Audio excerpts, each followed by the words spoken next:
नमस्कार, मैं हूं आरती हिंद। श्रोताओं, पश्चिम बंगाल में बुधवार यानी 10 मार्च को मुख्यमंत्री ममता बनर्जी पर कथित हमले का आरोप लगा और 24 घंटे में परिस्थितियां दिन और रात की तरह बदल गई। गुरुवार से शुक्रवार तक देश भर में ममता बनर्जी की चर्चा होती रही। लोगों ने उनकी स्ट्रेचर वाली तस्वीरों को शेयर किया, उन पर हुए कथित हमले को लेकर राय दी गई और ट्विटर पर यह खबर ट्रेंड करती रही। अब ममता दीदी शनिवार यानी 13 मार्च से राज्य में व्हील चेयर पर चुनाव प्रचार की फिर से शुरुआत कर रही हैं। यानी पश्चिम बंगाल में चुनाव प्रचार राजनीतिक विज्ञान के उस सिद्धांत पर काम करना शुरू हो गया है जिसमें लोगों की सहानुभूति बटोरकर चुनाव के नतीजे बदल दिए जाते हैं और नेताओं के काम के रिपोर्ट कार्ड पर सिंपैथी कार्ड हावी हो जाता है। ममता बनर्जी की इस चोट या यूं कहे कथित हमले को टीएमसी ने अब एक बड़ा मुद्दा बना लिया है और अब कहीं न कहीं चोट से वोट पैदा करने की कोशिश की जा रही है। आज की इस विशेष रिपोर्ट में हम सिर्फ इस घटना की ही बात नहीं करेंगे बल्कि पश्चिम बंगाल में पहले भी कई हमले हुए हैं, उन पर दीदी का क्या रिएक्शन था वो भी याद दिलाएंगे और समझने की कोशिश करेंगे क्या है इस हमले की सच्चाई। तो आपको याद दिला दे, ममता बनर्जी पर हुए इस कथित हमले से पहले भी पश्चिम बंगाल में बीजेपी नेता कैलाश विजयवर्गीय और सांसद बाबुल सुप्रियो पर भी हमला हो चुका है। बीजेपी अध्यक्ष जेपी नड्डा पर तो 3 महीने पहले ही डायमंड हार्बर में हमला हुआ था जिसमें वो बाल बाल बच गए थे, लेकिन तब ममता बनर्जी ने इस हमले की निंदा नहीं की थी और उन्हें इस हमले में राजनीति नजर आ रही थी। उन्होंने कहा था कि ये हमला नहीं है, ये एक राजनीतिक नाटक है। और अब जब ममता बनर्जी ने ये आरोप लगाया है कि उन पर नंदीग्राम में कुछ लोगों ने हमला करने की कोशिश की है, तो क्या ये वाकई हमला है या राजनीतिक नाटक? इस कथित हमले के पीछे क्या है सच्चाई, इसके लिए आपको पूरी घटना याद दिलाते हैं।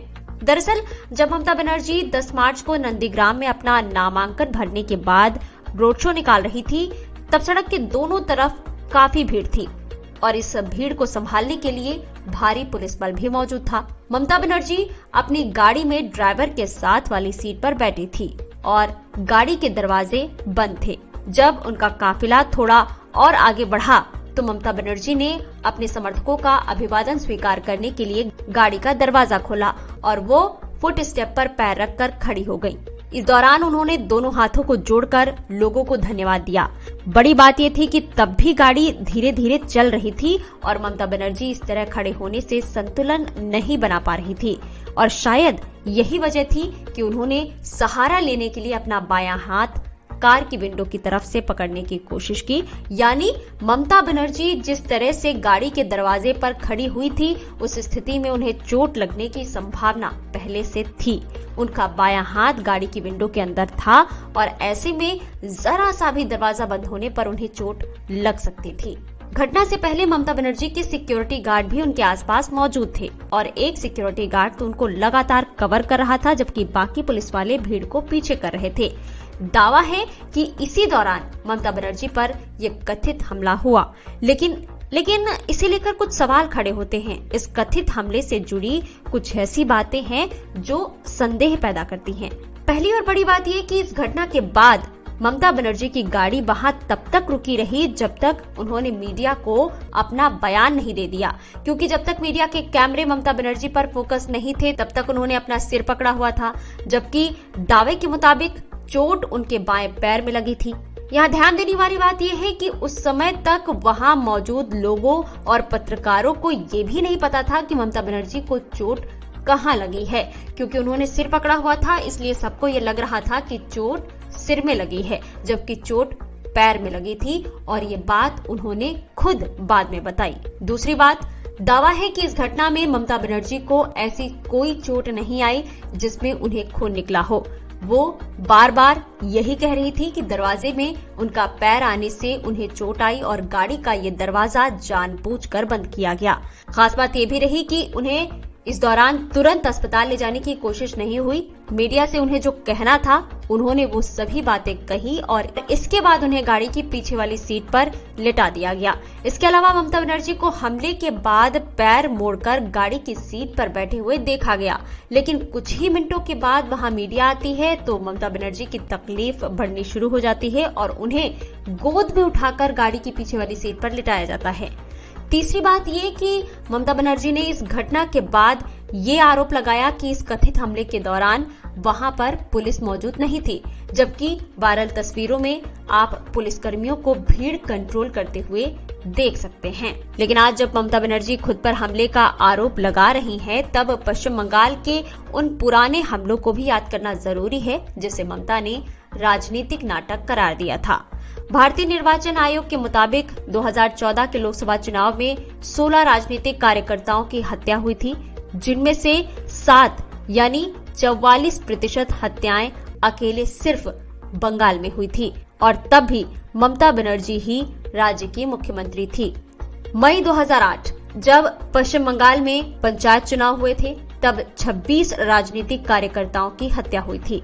2013 के पंचायत चुनाव में भी 31 लोगों की हत्या हुई थी और 2019 के लोकसभा चुनाव से लेकर अक्टूबर 2020 तक बंगाल में 47 राजनीतिक कार्यकर्ताओं की हत्याएं हुई थी। वर्ष 2006 से 2011 के बीच जब राज्य में लेफ्ट की सरकार थी, तब 124 राजनीतिक हत्याएं हुई थी और ममता बनर्जी के शासनकाल में 2011 से 2016 के बीच 98 राजनीतिक हत्याएं हुई।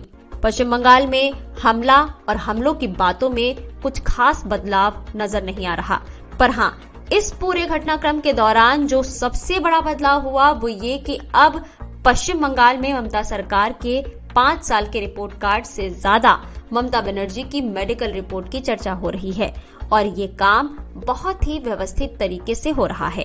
पहले नंदीग्राम में ये घटना हुई, फिर ममता बनर्जी ने खुद पर हमले का दावा किया और मीडिया को ये जानकारी दी। उन्हें कोलकाता के SSKM हॉस्पिटल ले जाया गया। इसके बाद पत्रकार और टीएमसी के समर्थक हॉस्पिटल के बाहर इकट्ठा हो गए। ममता बनर्जी की ऐसी तस्वीरें सामने आई जो लोगों के बीच उनके लिए सहानुभूति और हमदर्दी पैदा कर सकती हैं और चुनाव को यहां से मोड़ा जा सकता है।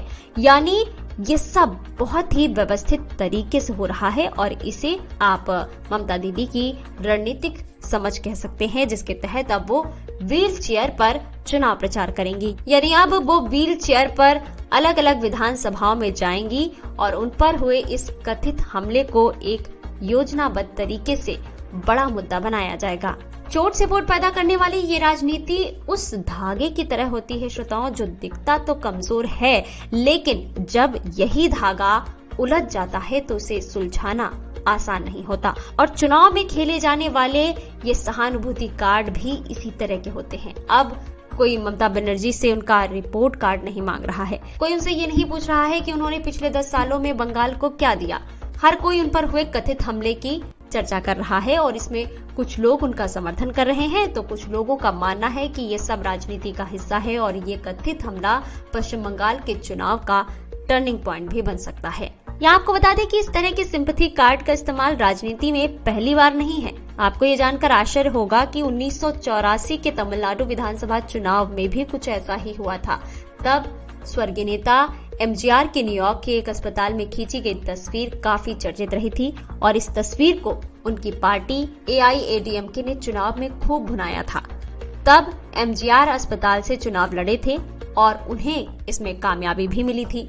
अब देखना ये दिलचस्प होगा कि पश्चिम बंगाल की जनता पर चुनाव में ममता बनर्जी के वर्क रिपोर्ट का असर होगा या मेडिकल रिपोर्ट का।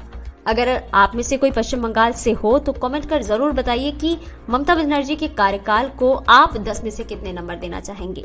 और दोस्तों ये भी बताइए कि आप वोट डालते समय चाहे जिस भी राज्य से आप आते हो, किस आधार पर चुनते हैं अपना नेता, किन विशेषताओं को ध्यान में रखकर अपना कीमती वोट आप देने जाते हैं।